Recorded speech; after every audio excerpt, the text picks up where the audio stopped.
Jesse Kelly Show. Let's have some fun.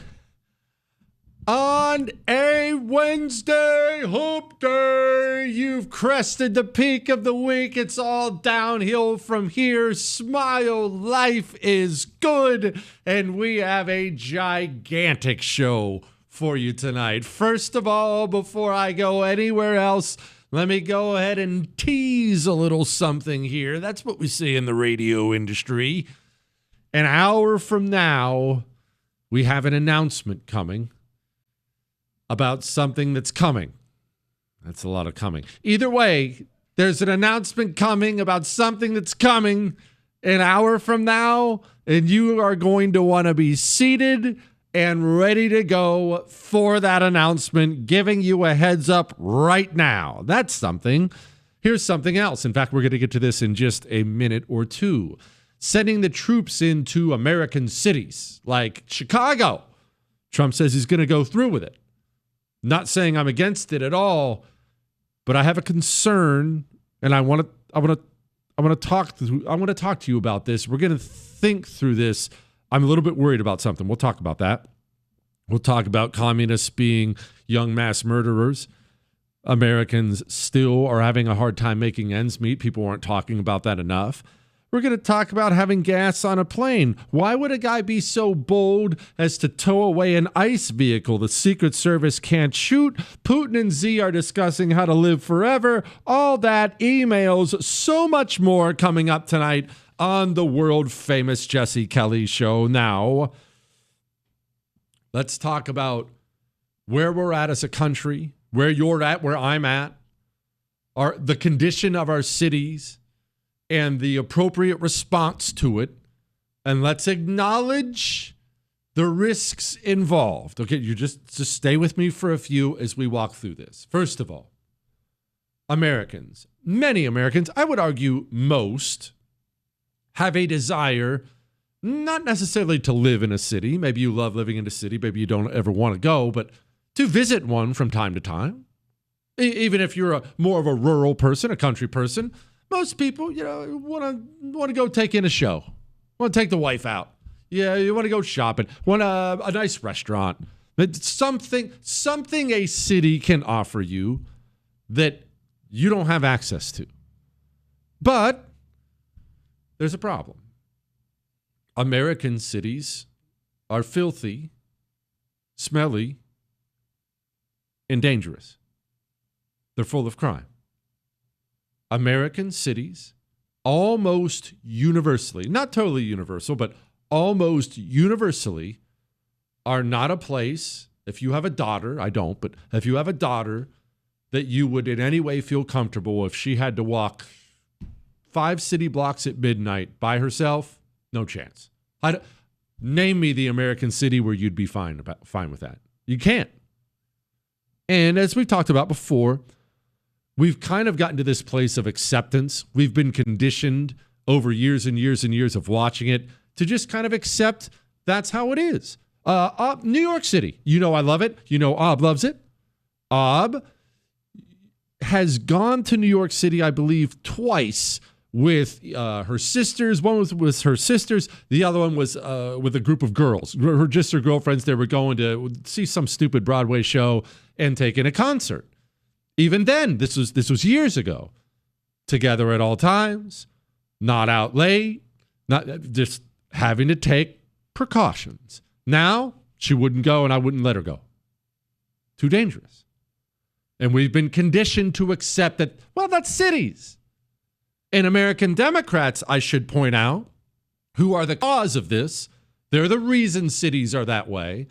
They have been pushing a lie forever. In fact, wannabe President J.B. Pritzker, governor of Illinois, pushed this same lie, the lie that's been pushed over and over again, the lie that is, well, that's just how cities are. It's crime. It happens. You're going to hear people, especially this past weekend, 54 shot, 7 dead. Yeah. They're going to say, the city's not safe. Would you ask your friends to ride the L after midnight or after, 9 o'clock at night even to come down to the city from O'Hare?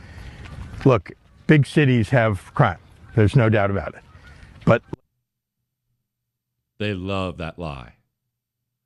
The lie that covers up what they've done and why they've done it.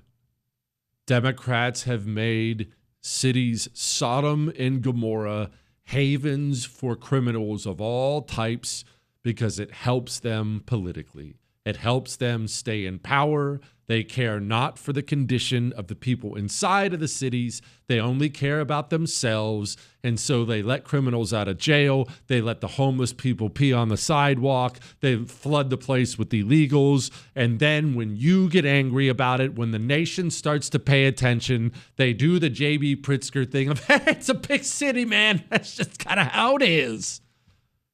But as we've discussed many times, that's not true. There are cities around the world, not just one, around the world that are very, very safe, very clean. There's going to be some form of criminal behavior wherever you are, no question about it, but I brought it up before. I'll bring it up again. I mentioned your daughter walking 5 blocks at midnight by herself. If I had one, she could do that in Tokyo. Women do it all the time. Nothing's going to happen to them. They'll be fine. And Tokyo is far bigger than New York City, LA, Chicago. So it's not a number of people thing, and it's not a city thing. It's a Democrat thing. And I know you hate that, and so do I. I don't want to not go to Memphis. You ever been to Memphis? I've been to Memphis a couple times. A lot of cool history, amazing barbecue.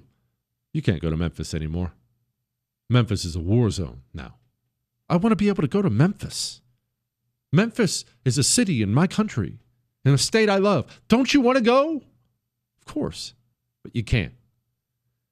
And so we want the situation changed. We want the situation fixed. We want to fix what Democrats have broken in this country. What big city Democrats have broken, we want to fix. That's a fact. You do, and I do.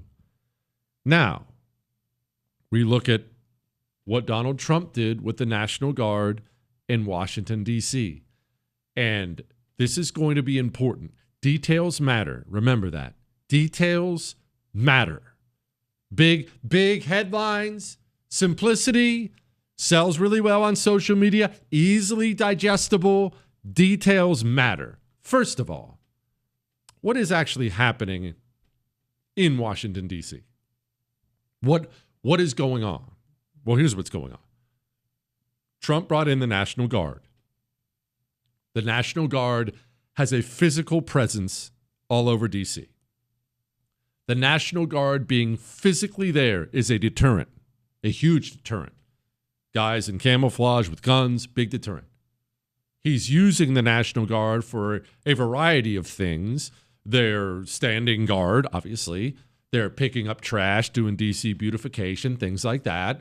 He's using the National Guard there, and that in turn is freeing up the Washington, D.C. Police Department to do their jobs. And there's another little benefit, because we're about to talk about this as it pertains to other cities. The Washington, D.C. politicians, who are air fingers, quote, in charge, are helping. Remember, I played you the audio. Chris, you can find it if you want. If not, it's no big deal. D.C. Mayor Muriel Bowser, when she came out, and she didn't scream and yell about what Donald Trump was doing in D.C., she came out and said, crime's down. This is down. This is down. This is down. The D.C. political establishment, they're all filthy communists. They are publicly saying, hey, crime's down. It's working. Having more federal law enforcement officers on the street. We think having more stops that got to illegal guns has helped. We think that there's more accountability in the system, or at least perceived accountability in the system, that is driving down illegal behavior. We know that we got it. So why is she saying that? She, the mayor of D.C., obviously in charge, kind of the D.C. Police Department, They're all on board. Crime is down. The American people are watching as our capital goes from being a nightmarish war zone like Juarez into being a clean, beautiful place you could visit with your children again. And we all look and say, nice. Go do that in New York City. Go fix Chicago. LA. Memphis. Go. And Trump said he's going to go. But have we thought this all the way through? Hang on.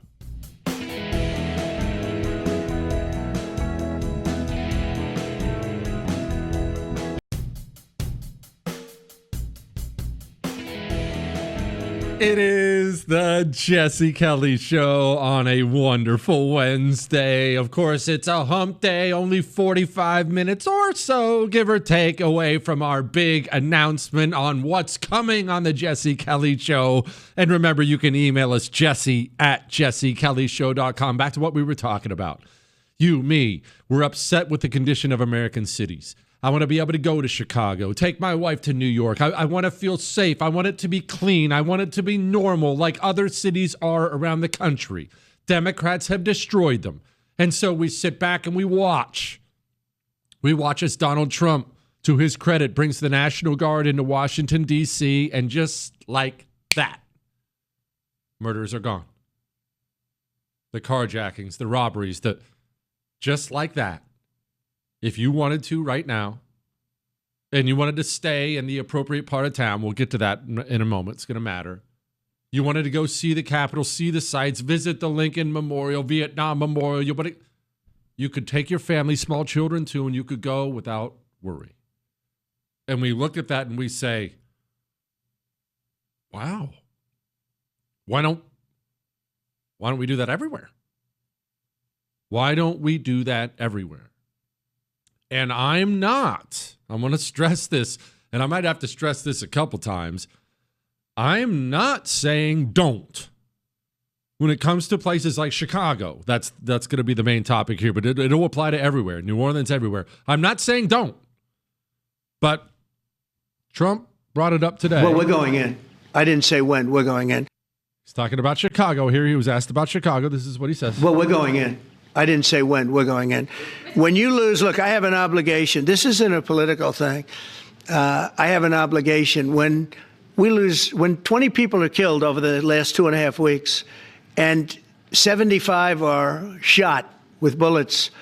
So let me tell you a little story about a place called D.C., District of Columbia, right here where we are. It's now a safe zone. We have no crime. It's in such great shape. You can go and actually walk with your children, your wife, your husband. You can walk right down the middle of the street. You're not going to be shot, Peter. Sounds good. And I'm not saying it's bad, but there are things we should discuss. First, Chicago. We see headlines. I see them and you see them. Headlines, like the one we read, I forget what the number is. 50-some shot over Labor Day, 7 killed. I think that was close to it. I think it was 54 shot. Doesn't matter. 54 shot, 7 killed over Labor Day weekend in Chicago. We look at that headline. Maybe you see it on social media and you think, wow, my gosh. And yes, it's terrible. I'm not saying it's not terrible. But Chicago is a big place. Where is that happening? I've been to Chicago a couple times. Very big place. Is it everywhere? 54 shots, 7 killed. Is that evenly distributed around the city? It's not.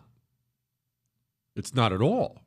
I'm not defending the condition of all of Chicago, but let's discuss Chicago itself and specifically the south side of Chicago. Because whenever you see a headline like that, and there's always a headline like that about Chicago coming, you should know that it is not spread out evenly across the city. It is the war zone that is the south side. What is going on the south side? What's happening there? Well, go look at a map.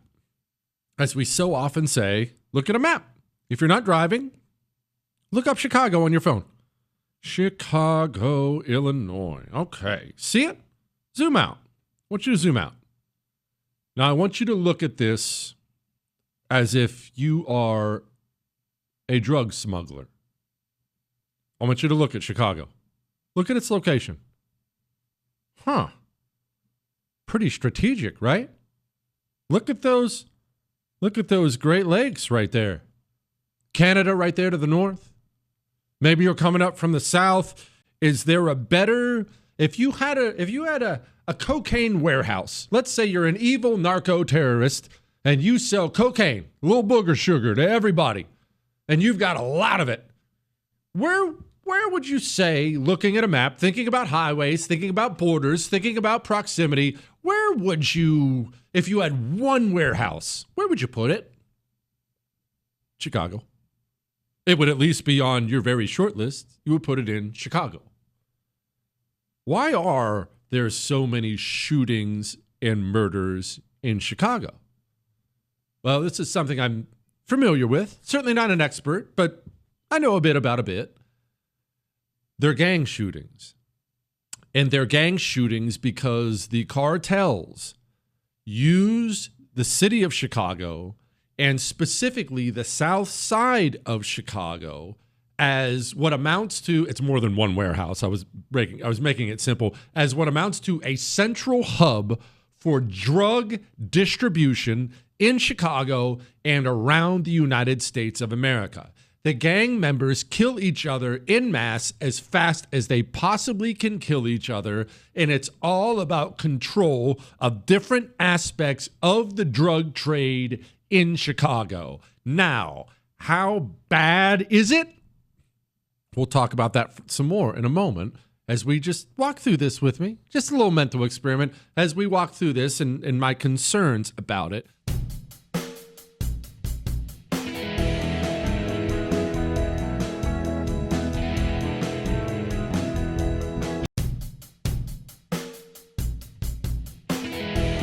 It is the Jesse Kelly Show on a wonderful Wednesday, walking through right now, sending the National Guard into Chicago or New York City or LA or other cities that aren't DC. So I mentioned Chicago. I mentioned where all the shootings, all the violence takes place. It's on the south side that has become a gigantic drug hub for the cartels, where gangbangers in Chicago shoot each other as fast as they possibly can.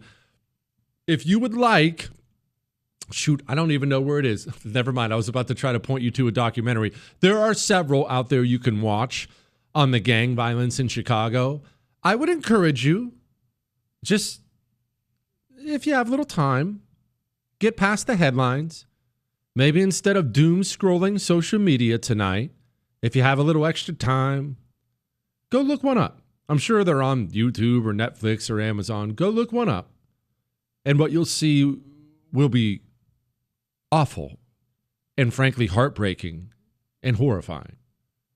Legions of young black men who will never see the age of 25, and they all know it. They all know they're going to die. They will deal drugs in their gang and for their gang. They will kill as many of the rival gangs as they possibly can, and they themselves will be killed long before they reach the age of 25 or 30, and they all know it. They all do. You'll see video of them cooking up their product in their apartments, putting on ski masks, speaking English allegedly, but it's hard to understand them. You'll get to take tours through the south side of Chicago. And if I were to blindfold you and tell you I was taking you over to some desolate ground in Afghanistan and ripped the blindfold off your head and drove you through the south side, you would never look and call me a liar. You would think, oh yeah, this is about what I figured it would look like. Windows blown out. It's awful. Awful. A war zone. And that's where the shootings happen every day. The murders happen every single day.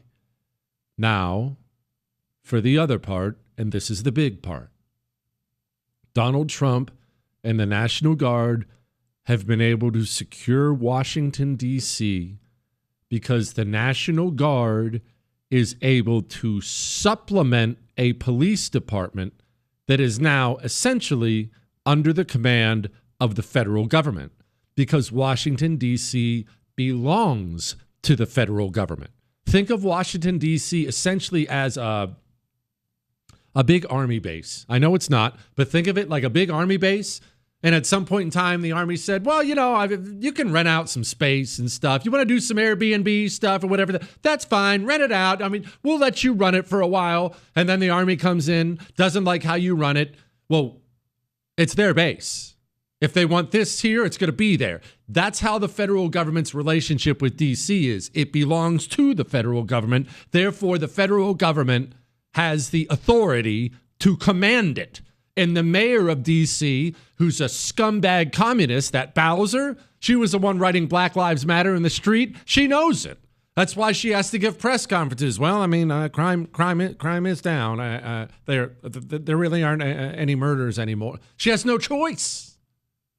But that is not the case in Chicago. Chicago does not belong to the federal government. New York City doesn't belong to the federal government. L.A., Miami, Seattle, Portland, Milwaukee, Detroit, pick your city. American cities outside of Washington, D.C. do not belong to the federal government. And in fact, a lot of people don't understand the concept of jurisdiction. The federal government, in a lot of ways, has no authority in those places. So, well, why not just bring in the National Guard to do what they're doing in D.C. to supplement the police department? Well, that would work if you have a police department that can be supplemented. The Chicago Police Department is completely controlled by the communists who run the city of Chicago. This guy, not Donald Trump, not the federal government, this guy calls the shots in the Chicago Police Department. Are you prepared to defend this land that was built by slaves, a land that was built by indigenous people? What orders do you think he's going to give the Chicago Police Department when the National Guard come in to supplement them and help them fight crime? What orders? The National Guard, they're in Washington, D.C. right now. Let's say they go to Chicago. What do you think they're going to be doing, and where do you think they're going to be doing it? Going to put them in the South Side? The war zone? Okay. What are their rules of engagement? Did they have live ammunition? Just asking serious questions here. I'm not saying don't send them. I want to continue to repeat that. I'm not saying allow our cities to go to crap. I'm not saying don't send them. I'm saying don't think for a moment that the ease with which they were able to secure Washington, D.C. translates to all the other cities in America we want cleaned up that are not under federal control. And by the way, Donald Trump is no idiot, and the people around him, they're not idiots either. Why do you think they haven't gone in yet? Why do you think he answered like this today? Well, we're going in. I didn't say when. We're going in. When you lose, look. We're going in. He's been saying it for weeks. We're going in. We're going to go in. We're going in. Not yet. I didn't say yet. Why do you think that is? Because they're having the talk I'm having with you every single day in the White House. I guarantee it, if not every other day. Okay, we want to go in. We want to go in. How? What if the cops don't work with us? What if the cops are ordered not to work with us? What if they do go in? What if they go in tomorrow? Tomorrow's Thursday. What if we show up for Ask Dr. Jesse Friday and a National Guard soldier has shot a black gangbanger in South Chicago? How's that going to play on the news? How do you think that's going to look? And keep in mind, Trump's worried about optics too, like everyone else. What are the optics of that? How's that play across the country? And so much worse. So much because maybe you shrugged your shoulders and said, I don't care. And don't get me wrong, I wouldn't cry over the gangbanger. What if on Friday we show up and it's a National Guardsman? He's an accountant. He does this 1 weekend a month, 2 weeks out of the year. He's got a wife, 2 little babies. What if it's an accountant who wears a National Guard uniform laying dead on a Chicago sidewalk on the South Side? How's that play? I am not saying don't go. This is not me saying don't go. But I think this is a much more dangerous journey than people were making it out to be. I think in a world of easily consumed headlines, we see what happened in D.C. and we say, good, send them to Seattle. Nice, go to Portland next. Hey, how about Detroit? Got to clean that place up. Good, send in the troops. It's become a rallying cry that is very, very simple, like most rallying cries are. But like most things in life, it's much more complicated than a rallying cry. And I'm worried. I don't have another point to it. I'm going to move on. I'm going to talk about a lot of other stuff. There's so much great stuff, bad stuff, all kinds of stuff to talk about. But I am concerned. And the day they walk in there, I will be concerned. And if we do fix it, there's benefit in that. What happens when they leave? Can't leave them there forever. I'm concerned. Let's move on.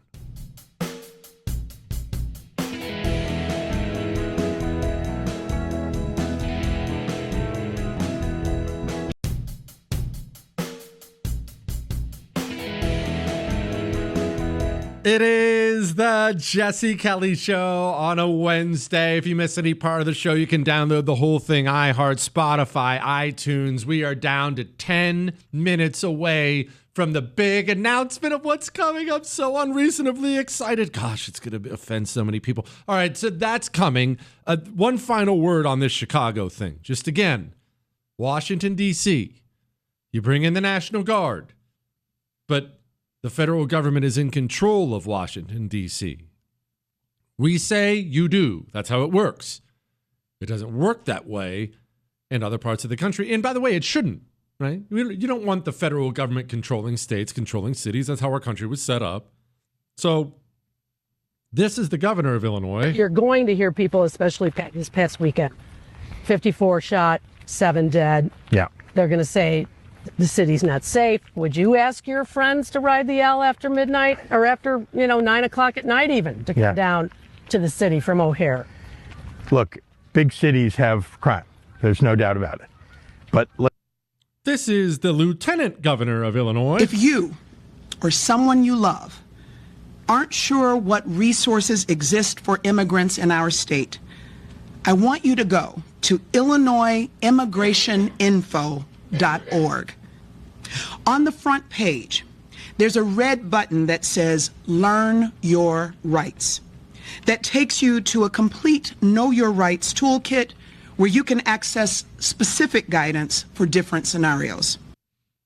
That's the lieutenant governor of Illinois telling illegals about the state website they created to help them avoid deportations. Hey, let's go talk to the Senator, Dick Durbin from Illinois, one of them. Do you think it would make a difference to have some help from the National Guard in Chicago? Well, it certainly could, but the starting point is this. Local officials, like a governor and a mayor, can work with federal officials to be more effective in reducing crime. That's a given. I accept that. But in the situation in Chicago, this is not a negotiation any way whatsoever. Now, finally, the mayor. We'll never be able to end gun violence in Chicago as long as the president continues to allow tens of thousands of guns to be trafficked into our state and our city. The vast majority of guns do not come from Chicago. A dangerous situation. Let's move off of this. Let's talk about something wonderful. Let's talk about I hate to put the cart ahead of the horse, especially when it comes to Congress, because you know how I feel about Congress at all times, no matter who controls it. The House, the Senate, it's just the worst place in the world. It's horribly corrupt, and you can't ever get a good bill. There's no such thing as a good bill through Congress. But this whole stopping them from insider trading thing is picking up steam. And there's a very, very weird coalition building on it. And I say that because if I were to sit here and tell you that Tim Burchett of Tennessee, that he's against insider trading and he's coming up with a bill, you'd say, well, yeah, of course he is. But if I were to sit here and tell you that some of the young ultra-communist radicals are joining forces with guys like Tim Burchett, you'd probably think I was lying. But I am not lying. And Tim Burchett got up today and went off about the subject. He's dead right. But look, we're public servants. We're stewards of the community. Nobody's above the law. You hear that. It's kind of become cliche up here. But for years, members of Congress, we know they've gotten rich using hardworking American taxpayers' money. Members sit on committees. We attend private meetings where we gain privileged information about companies. Congress appropriates money to economic sectors that may overlap with members' own portfolios. I call it the war pimps a lot. I worry about us voting on wars that we're going to send our kids off to that we couldn't even find on a dadgum globe, and members owning stock in those things. The American taxpayer always gets the short end of the stick, and Congress seems to profit at their expense. This body has been enriching itself on the taxpayer's dime, and dadgummit, it's got to stop. The president's already said he would sign a bill banning stock trading for members of Congress if passed. I think the real test is going to be whether Congress has the guts to stand up and do what's right. I feel like it might happen.